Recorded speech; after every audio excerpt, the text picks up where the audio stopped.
You see, I realized this when I had my good girlfriends, 3.5.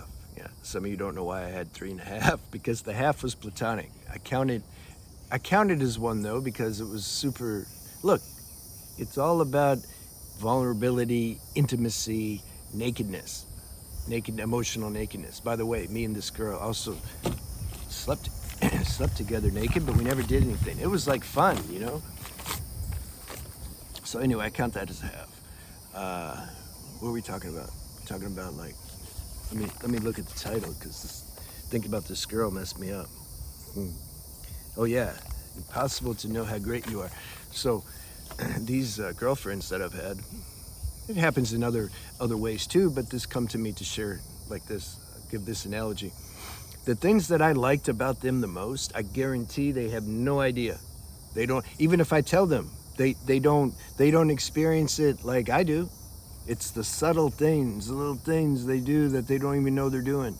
A little something, you know, just a look. Or when I watch their mental CPU processor start to work, just little things like that. That's what I like. How they react when they see something, or when somebody says something and they respond. Before they respond, it's how they processed it. All these subtle things. This is what, you know, that's our true self. There's no conditioning then. Now you're responding spontaneously, like according to your true nature. That's why it's like everybody is awakened and enlightened. It's just a question, how many moments is that being expressed? Or is there awareness of when a moment like that is coming through? When there's no conditioning, no nothing, you're just flowing. Is there awareness of that? Everybody has that, because it's the pure self that's in all these forms. So it all has that. Like, it's all, you see what I mean? This enlightenment concept is a joke. It just becomes ridiculous after a while. You know what makes it more ridiculous though? Is all the talk around it. You see? If it was if that word wasn't so overused, somehow then there would be some more respect for it, and like understanding and enjoying what that concept is pointing to. But nowadays, it's like, you know, everybody and their grandmother's like enlightened, like, I'm enlightened. And so then it leaves like a bad taste in the mouth. Same with the words God, or, you know, twin flame, or any of these concepts that the mind takes and just kind of overdoes it. It's like you don't want to use them anymore. Guru, master, the word love, you know. So I liked all these, you know. Well, why are we not aware of those things? See, God purposely hides those things. If he didn't, we'd mess it up. Then we'd try to do it. We would try to do it. That's the whole problem with the human race. We're trying, it's like putting on airs all the time, especially when we go outside. If you're alone in your room, you're not doing it. But when you go to your yoga class or meditation class, it's like, okay, I gotta get G'd up. All right, let me look in the mirror though. Like, okay, so if a girl looks at me, like, what do I do? Something, yeah, got to practice that, get all that down, and then you go and you're off. All that stuff, that's like, sucks. So these, and it's not attractive. But now when somebody's responding spontaneously and there's no airs, there's no conditioning, there's no guile, it's just boom, like real. Animals, why do you like animals? Because that's what they do. And babies, yeah, you see, they're just natural. That's attractive. That's attractive because it has some spiritual attraction. It's magnetic. You can never act. I mean, acting is just how, like, it's so fake. You can never compare the magnetic power of being spontaneous in a natural flow without conditioning. You can never compare that to an act that you're putting on. Now, nowadays, this act has gotten so They don't even know they're acting. This is how deep the ego can get.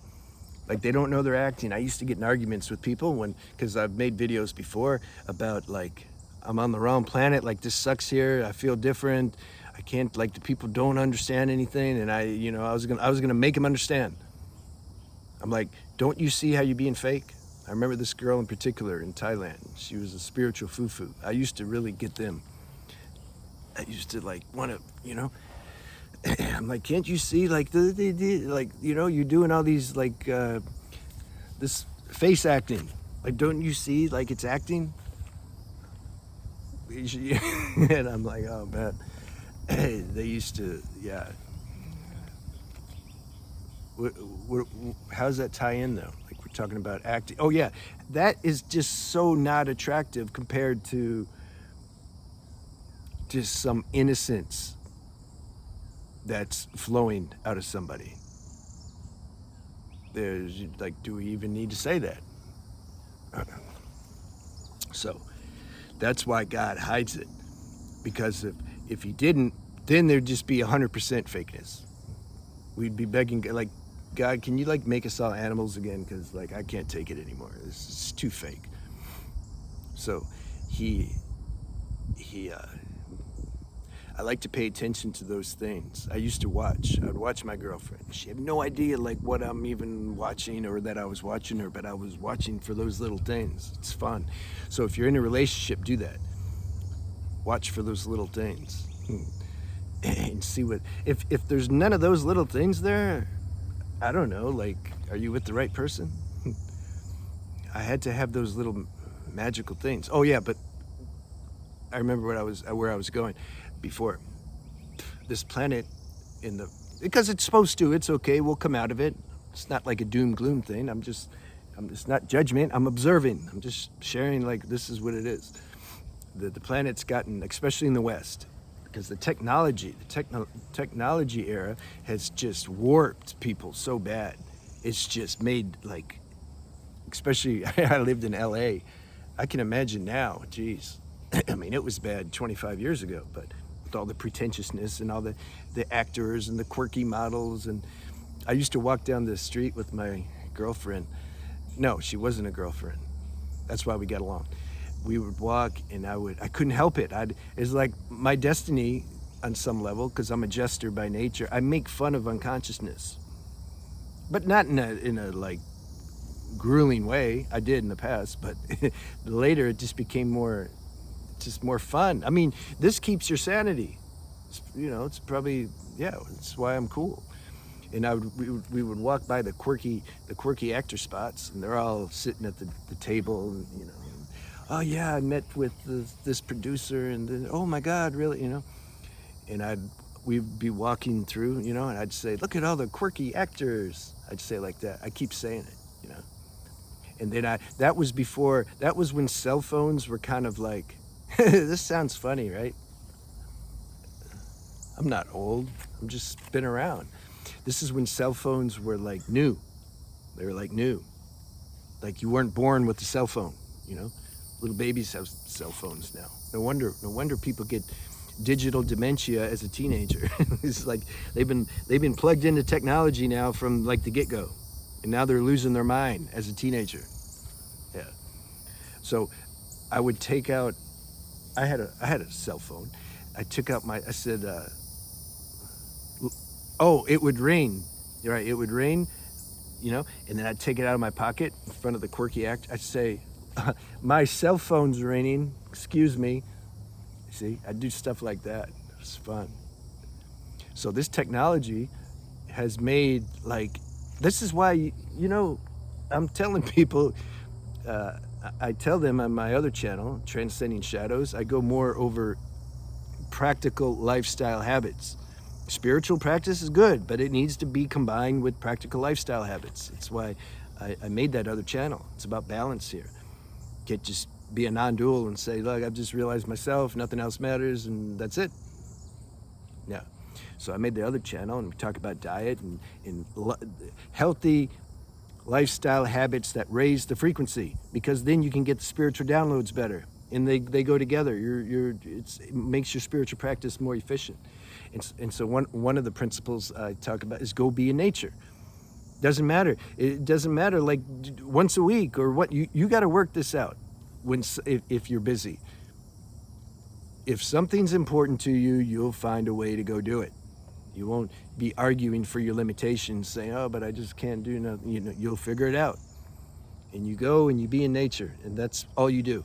Well, what do I do when nothing? Just go be in nature. Let intuition tell you what to do when you get there. Your mind may be more crazy when you're in nature, because it's like most people, they're not present. Everything's suppressed because they're living in this technological age, and everything's so busy. So they don't even know what ground zero is. Go spend time in nature and try to get back to ground zero. I remember I went to because I haven't, got to understand, I've been living overseas for probably 25 years. So this last time I was in the U.S., two things, the restaurants and then the gym. I go to the gym now because I have some karmic situation in my back and my neck, and the spine's reversed curvature, and it causes degeneration, and I'm all about holistic. I don't like pills and operations, and so I went to a good physical therapist. They showed me some good exercises to help buffer the degeneration, and I videoed them, and then I have to go to the gym. I went to the gym, got a personal trainer, and said, look, what machines or what do I got to do to mimic these exercises? My challenge is not overdoing things. Exercise can be a wonderful medicine, can also be a poison. Yeah, that's because my nature is very fiery, and I tend to overdo stuff. It's all about those gains. So no, I got to work on that. So I went to the gym, and the same thing at the restaurant. I get on the little thing to warm up, whatever the Oculix, I don't know the name. But when I got here, I'm like, damn, it would be like if I felt like I was like died and my body was frozen for 20 years. And then I came back and I'm like, I don't know how to do anything.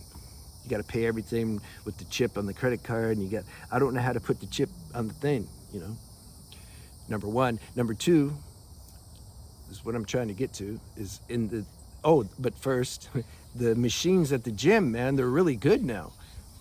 They're really good. They can allow me to do these exercises that I need to do without like hurting myself. These machines have gotten really advanced. So I'm on that. I don't know how to say the word, the Oculix. The step, something like that.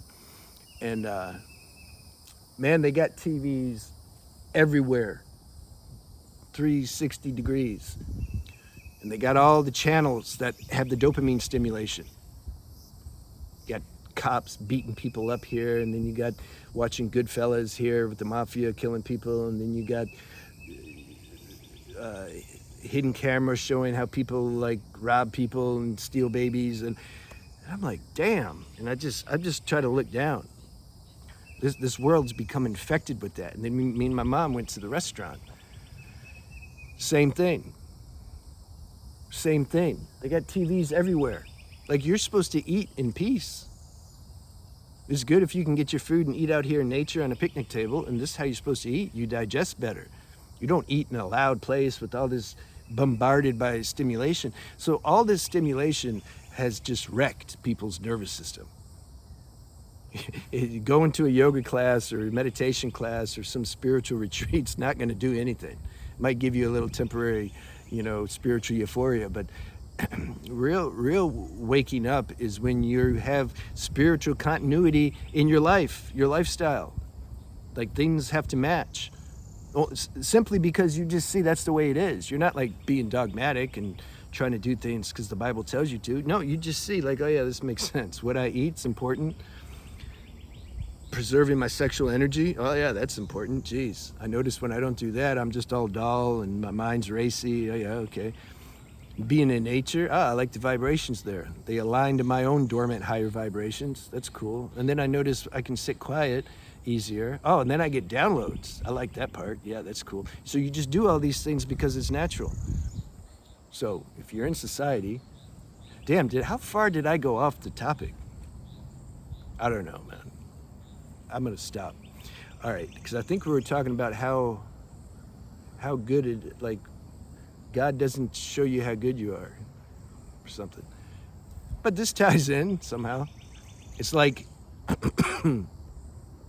right, these little special quirks things, you know, that I'm saying that is super attractive, that gets drowned out by your debaucherous lifestyle and over dopamine stimulation that you're constantly getting.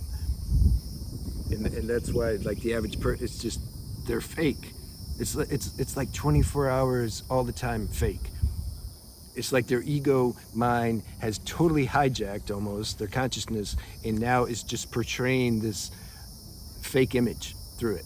It's like they've lost any authenticity that used to come through a little bit. It's like it's not even there anymore. So that sucks. And so I'm trying to say, like, how to get back to this authenticity. And this is the measure of somebody who they say, wow, really, this being is so high level. No, that being, whoever you think's high level, assuming that you're measuring correctly, it's because they're authentic. Their authenticity is shining through. That's super attractive. But that's so rare and exclusive nowadays that then somebody will label them, wow, they're awake, they're an avatar. No, they're showing you what your natural state is. So why are you wasting time? You have the same potential in you too. And if it's a real master, they'll keep telling you that. They're not going to catch a high from you. Just keep going, wow, you're so great. Yeah, I'm pretty good. You see, they don't do that. They won't let you worship them too much. They understand that you have some gratitude, that's part of the play, but they want you to find this inside yourself because it's there. All right, I'm out.